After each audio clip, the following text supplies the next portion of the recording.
What you doing? I'm the AC, and this is Otaku News Reviews. This time I'm talking about Fabricant 100 by Daisuke Enoshima, Chapter 14, Weakness. This chapter is pretty straightforward, really, but it starts with Hugo grabbing Ashibi and just, running away. But he does end up telling Ashibi about the Fabricant's core and their weakness. Hey, the title of the chapter.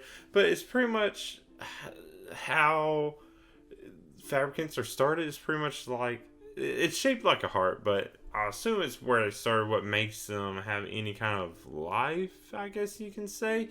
And it's what helps them, like, be put together. And that's why, with the addition of the blood, the heart core plus the Yao blood, that's why this Fabricant's able to, heal himself so rapidly. It is an explanation, and it makes sense. And I was waiting for it. I was expecting something kind of like this.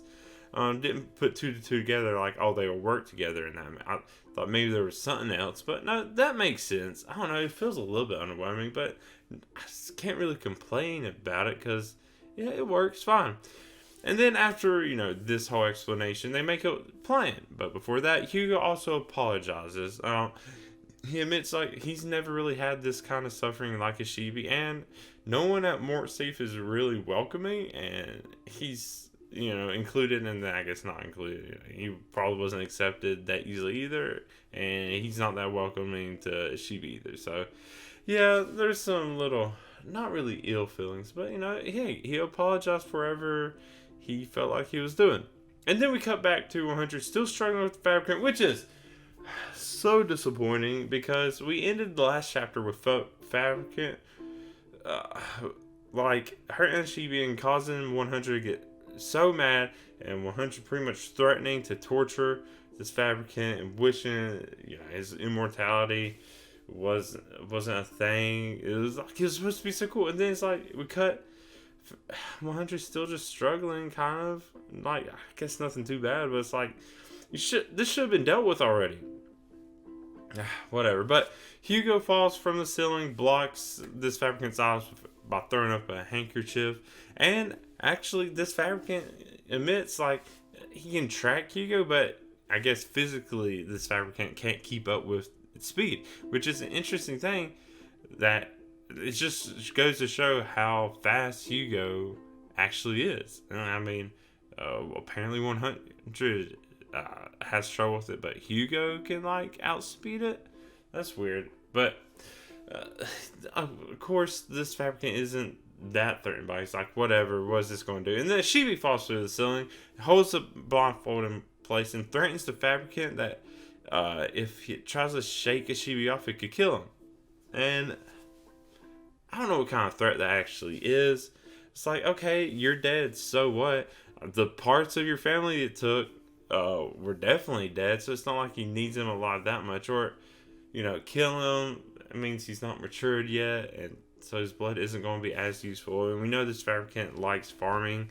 I don't know. The other thing it could be is that just don't want to make 100 even more mad, even though it's not like doing anything before it really did anything. What?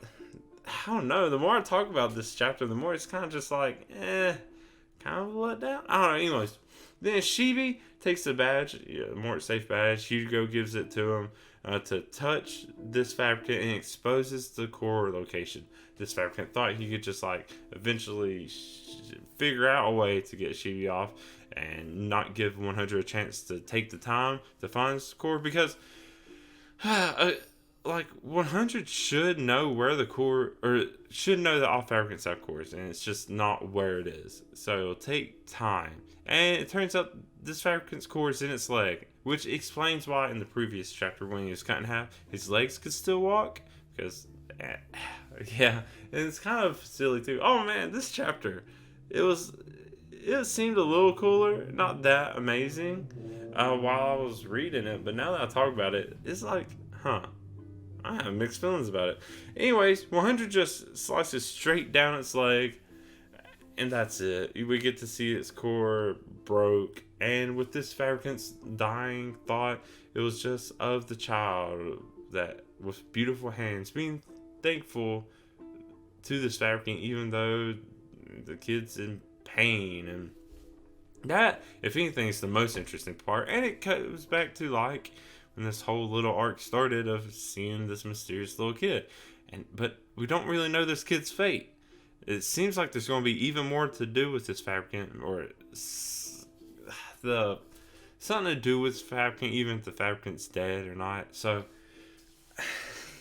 even if this chapter was a little iffy in just like trying to wrap things up, maybe it's just it was too quick. It could have took like another chapter or so. But then like 100 was supposed to just dominate, and then I don't know if I have many good things to say about this chapter. It was okay. It went by pretty fast. The plan worked too perfectly. I don't know. I don't remember. We finally get to see 100 try to, or have to try and struggle a little bit. It was a weird chapter. I don't really know how I feel about it. But I don't know. Let me know what you thought about it. And if you're like, well, okay, where? Well, in a comment. You can do it on social media, the AC Stories. You can email me at theacstories@gmail.com. Or, hey, you can join my little Discord. Links to all that stuff in the description, of course. But, yeah, if you like what I have to say, go ahead and give it a like. If you want to easily keep up with what I'm doing, go ahead and subscribe. Easy peasy. But that is all I have to say about this chapter of Fabricant 100. Thank you so much. Until next time, I'm the AC. Bye.